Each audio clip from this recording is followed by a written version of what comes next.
आंखों में अरमान लिया, मंजिल को अपना मान लिया, क्या मुश्किल क्या आसान जब ठान लिया तो ठान लिया।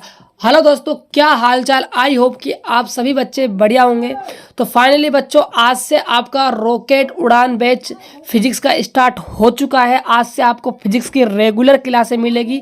अभी तक आपने चैनल को सब्सक्राइब नहीं किया तो चैनल को सब्सक्राइब कर लीजिए, और साथ के साथ बच्चों जो आपको क्लास में करवाया जाएगा उसका आपको PDF हमारे टेलीग्राम चैनल पर मिल जाएगा। यदि आपने अभी तक टेलीग्राम ज्वाइन नहीं किया है तो डिस्क्रिप्शन बॉक्स में टेलीग्राम चैनल का लिंक है, आप फटाफट जाइए और टेलीग्राम चैनल को जरूर ज्वाइन कर लीजिए।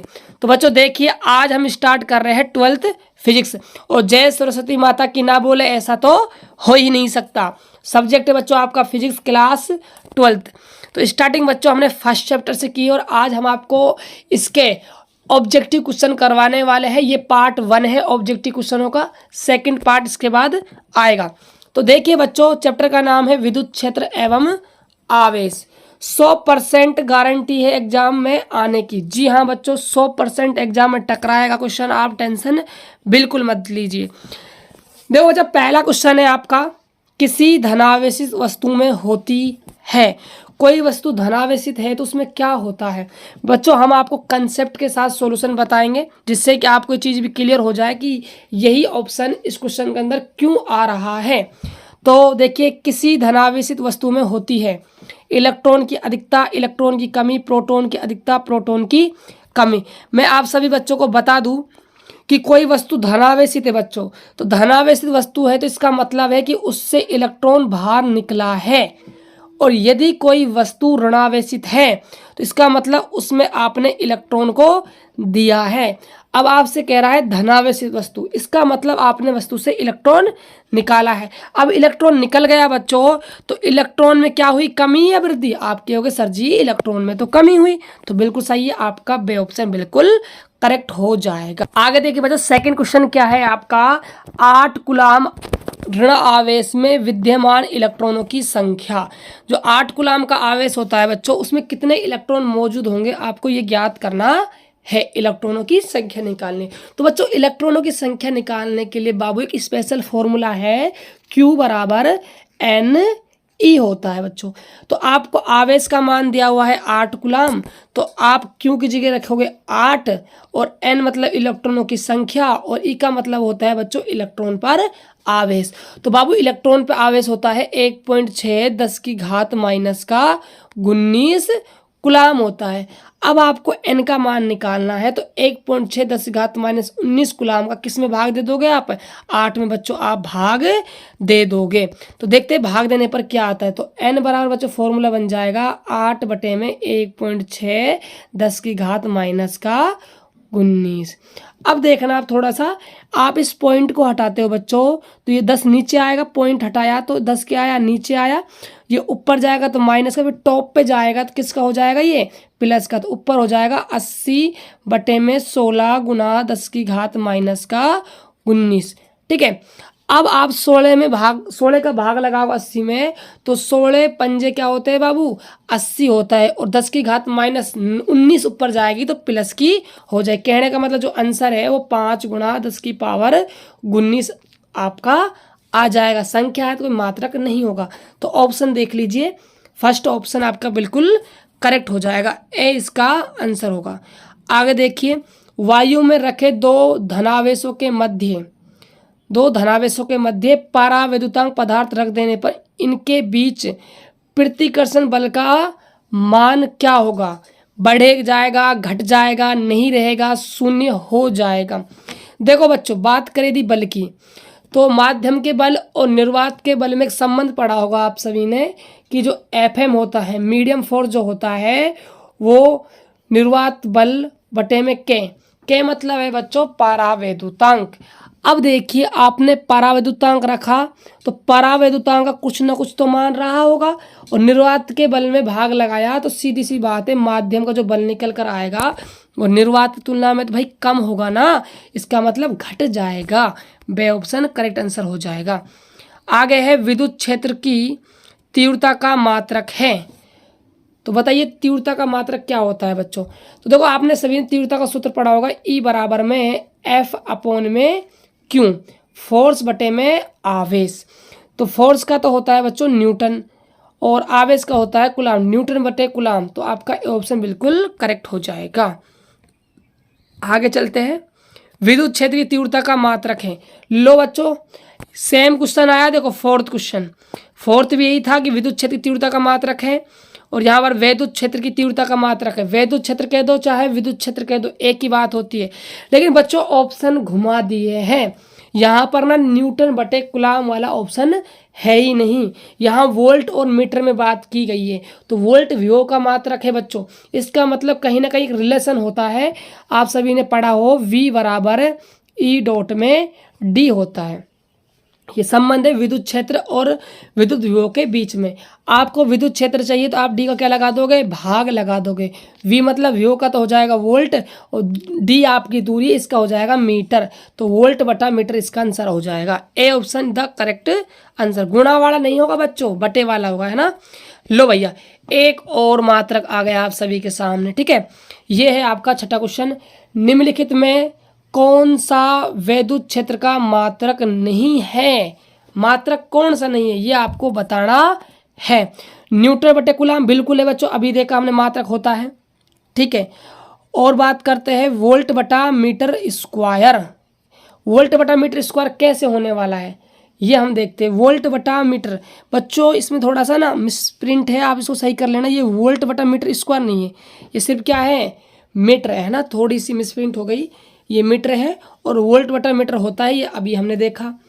बात करें जूल बटा कुलाम, मतलब जूल बटे कुलाम नहीं होता, मतलब से ऑप्शन इसमें करेक्ट आंसर हो जाएगा। आपको शब्दों पर ध्यान देना। ये कह रहा है विद्युत क्षेत्र का मात्रक नहीं है, मात्रक नहीं है, ये मात्रक है, ये मात्रक है बच्चों, ये मात्रक नहीं होता है, ये भी मात्रक होता है। जूल बटे कुलाम गुणा मीटर, ये भी आपका मात्रक होता है। अब आप कहो गुरुजी ये मात्रक कैसे होता है, थोड़ा सा एक्सप्लेन कर दीजिए। बिल्कुल, देखो अभी आपने फॉर्मूला पढ़ा है, ई बराबर होता है वी गुणा में डी, वी बटा में डी, सॉरी, है ना। अब देखो ये वीओ का सूत्र पढ़ा होगा, वी बराबर होता है डब्ल्यू अपॉन में क्यू, होता है ना। अब देखो तो आप वी की वैल्यू यहाँ जमाओगे, कार्य बटा में क्यू, कार्य का तो हो जाएगा जूल बटे में आवेश का कुलाम और डी का मीटर। तो इसीलिए बच्चों दे ऑप्शन भी आपका करेक्ट है। तो विद्युत क्षेत्र की तीव्रता के या विद्युत क्षेत्र के तीन मात्रा के बच्चों, वो आप याद जरूर रखना, एग्जाम में क्वेश्चन घुमाकर आ सकता है। बात करते हैं सातवें क्वेश्चन की। 1/4 पाई एप्सिलॉन नॉट का मान होता है।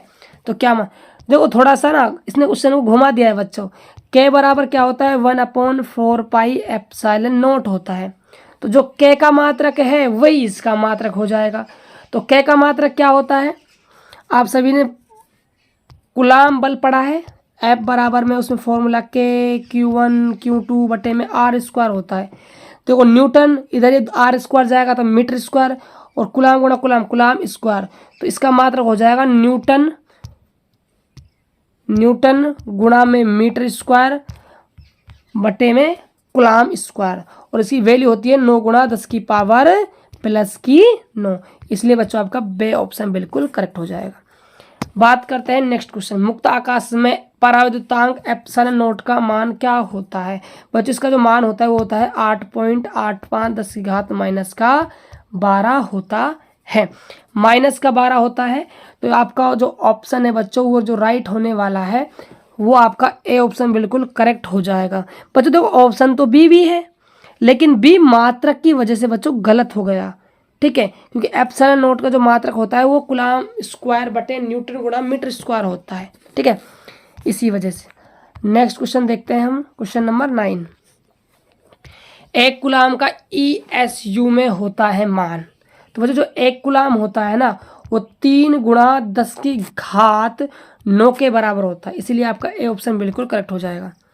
आगे बात करते हैं, एप्सिलॉन नॉट का SI इकाई होगा। बच्चों अभी मैंने आपको क्वेश्चन बताया, देखिए जो 8 नंबर का क्वेश्चन था उसमें मैंने आपसे एप्सिलॉन नॉट का मान पूछा और पीछे क्या था, मात्रक था, कूलाम स्क्वायर बटे न्यूटन गुणा मीटर स्क्वायर। इसमें आपसे मात्रक पूछा है तो भैया ज़्यादा सोचने की जरूरत है ही नहीं, ए ऑप्शन करेक्ट हो जाएगा। एप्सिलॉन नॉट को वी में सूत्र होता है, एप्सिलॉन नॉट का वी में सूत्र क्या होता है ये आपको बताना है। तो बच्चों मात्रक है इसका कूलाम स्क्वायर न्यूटन गुणा मीटर का स्क्वायर। ठीक है। तो देखो कूलाम मतलब आवेश, ठीक है, आवेश की बीमा निकालनी पड़ेगी आपको, आई बराबर क्यू अपॉन टी से आई गुणा टी, एम्पियर गुणा में टाइम से। ये आपकी मीटर स्क्वायर लेंथ है तो एल स्क्वायर, और बल की बीमा होती है m1 L1 T माइनस का 2 होती है। तो यहाँ L की पावर 3 आ जाएगा, ये ऊपर जाएगा प्लस का, तो कह सकते हो m की घात -1 से स्टार्ट है, तो m की घात -1 से स्टार्ट है। तो जो आपका राइट ऑप्शन होने वाला है बच्चों बे ऑप्शन हो जाएगा। वैसे आपको ऊपर लेकर जाना है, फाइनल आपका आंसर आ जाएगा। 12वां क्वेश्चन क्या है, विद्युत क्षेत्र की तीव्रता का विमीय सूत्र होता है। तो E बराबर में F अपॉन में Q से आप इस फॉर्मूले को निकाल लेना, ठीक है। बल की विमा बच्चों आपको डायरेक्ट याद रखनी क्या होती है, m1 L1 T माइनस का 2 होती है। आवेश की है तो A1 और T1, ऊपर जाएगी तो आपका जो राइट ऑप्शन है ना बच्चों वो क्या आने वाला है, ये आपका आ जाएगा A option is the correct answer. स्थिर विद्युत आवेश उत्पन्न करता है बच्चों, मान लीजिए कोई चार्ज पार्टिकल है और ये रेस्ट अवस्था में मतलब स्थिर अवस्था में है, तो ये कौन सा क्षेत्र का निर्माण करेगा, किस क्षेत्र का निर्माण करेगा। तो बच्चों जब भी आवेश स्थिर अवस्था में होता है तो आप सभी को याद रखना है ये केवल और केवल विद्युत क्षेत्र का निर्माण करता है। बच्चों आपसे कोई पूछ ले कि यदि आवेश गतिशील अवस्था में है तो कौन से क्षेत्र का निर्माण करेगा, तो बच्चों जब ये विद्युत क्षेत्र ही बनाएगा और चुंबकीय क्षेत्र ही बनाएगा और कुछ विशेष प्रकार की तरंगें भी उत्पन्न करेगा। लेकिन यहाँ हमसे स्थिर अवस्था की बात की है, इसलिए केवल और केवल विद्युत क्षेत्र। वायु धातु का परावैद्युतांक होता है, तो धातु का बच्चों याद रखना इनफाइनेट होता है, और वायु की बात करें तो वायु का 1 होता है, ठीक है। आगे चलते हैं, विद्युत द्विध्रुव आघूर्ण का SI मात्रक होता है। बच्चों देखो आपको एक बात याद रखनी है, फिजिक्स में जब भी आप किसी भी मात्रक की बात करो तो आपको उसका फॉर्मूला यदि आपको याद है तो आप आराम से उसका मात्रक बता दोगे। अब विद्युत द्विध्रुव आघूर्ण की बात की मतलब P की बात कर रहा है, P का फॉर्मूला होता है 2A डॉट Q। 2A एक दूरी है, दूरी का होता है मीटर, आवेश का मात्रा होता है कूलाम, तो कूलाम गुणा मीटर हो जाएगा, कूलाम गुणा मीटर। तो ऑप्शन में कूलाम बटे मीटर, कूलाम गुणा मीटर, ए ऑप्शन आपका करेक्ट आंसर हो जाएगा। लीजिए भाई साहब फॉर्मूला भी आ गया आपका।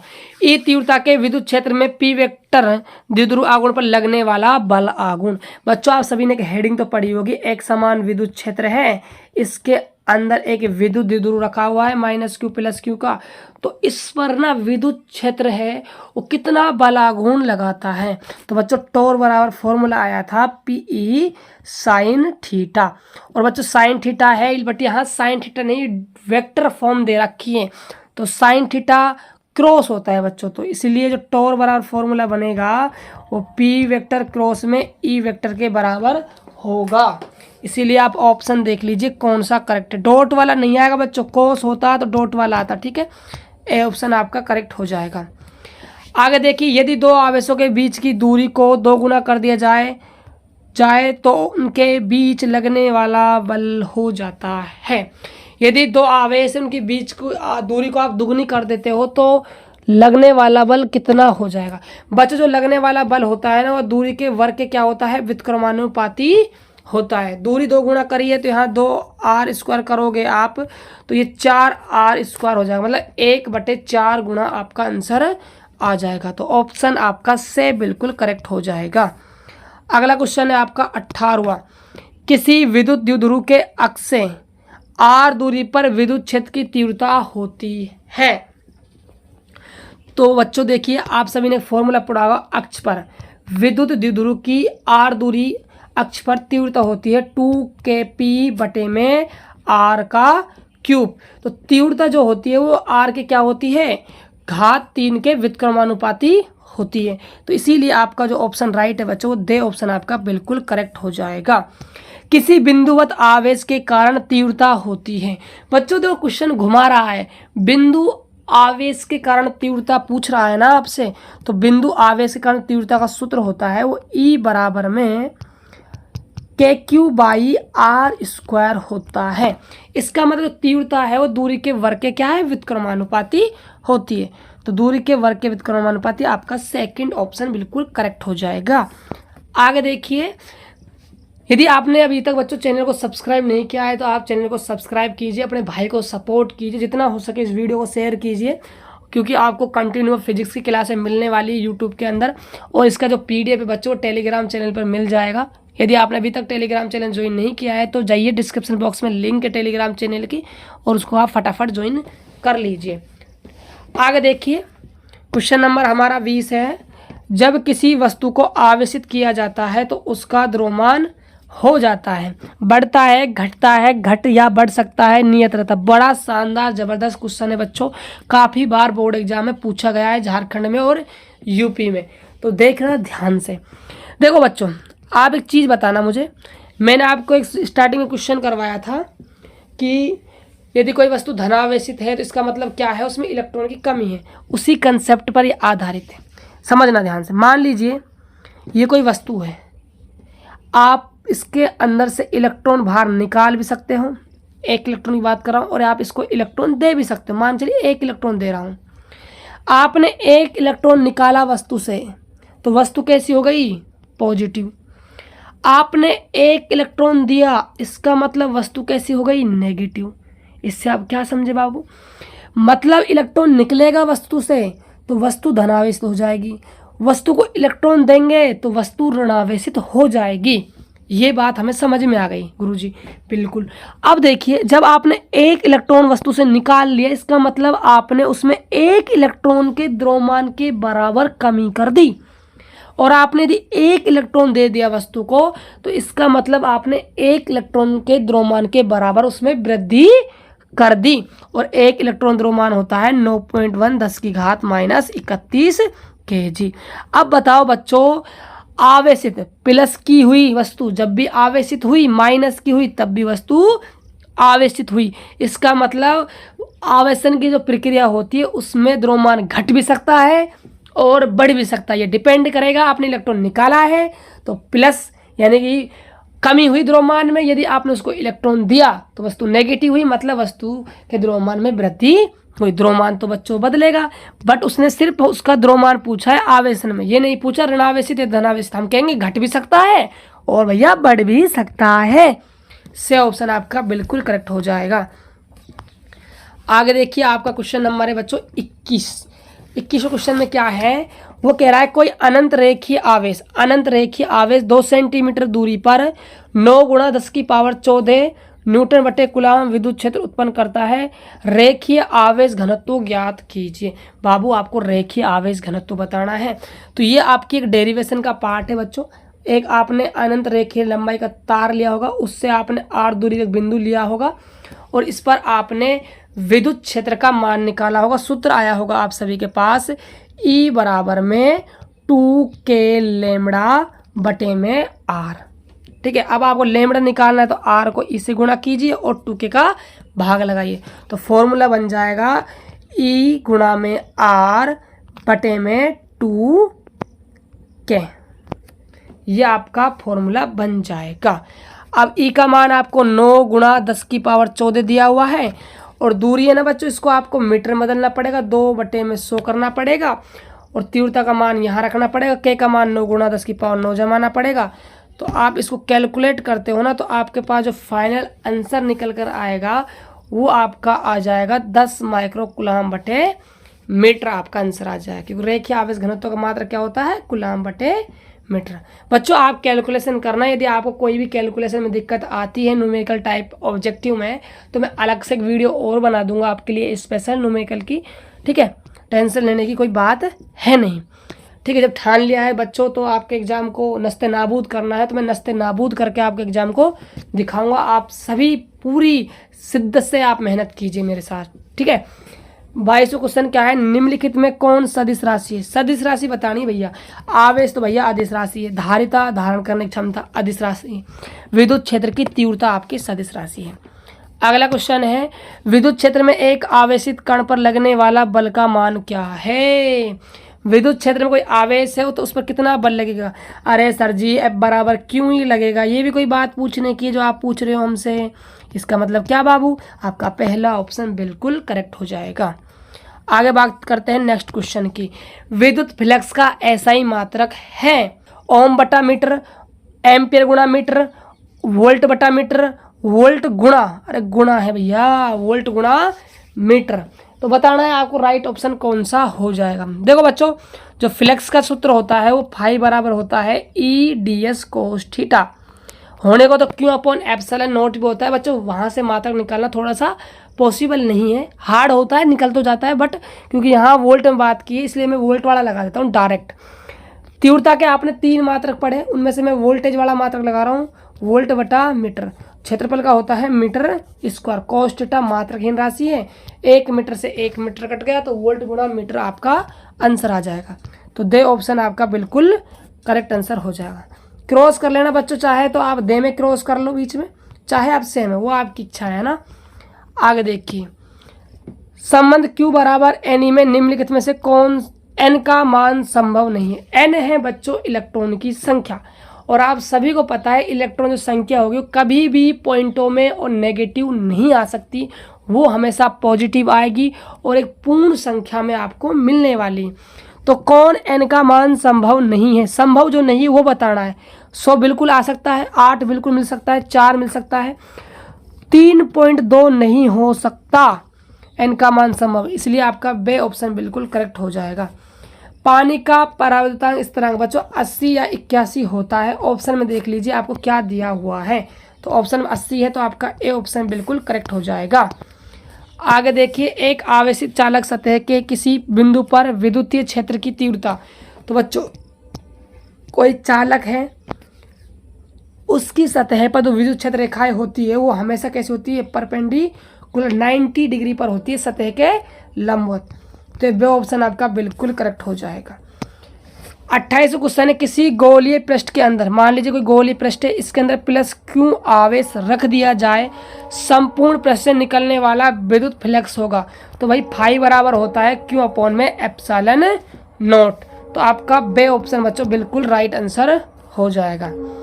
अगला क्वेश्चन है आपका 29वां, विद्युत फ्लक्स का विमीय सूत्र क्या होगा। तो फ्लक्स का फॉर्मूला है बच्चों E D S cos theta से आप निकाल लेना, आसानी से निकल जाए। ई का जो विमीय सूत्र है वो हमने पहले वाले क्वेश्चन में निकाल लिया है अभी।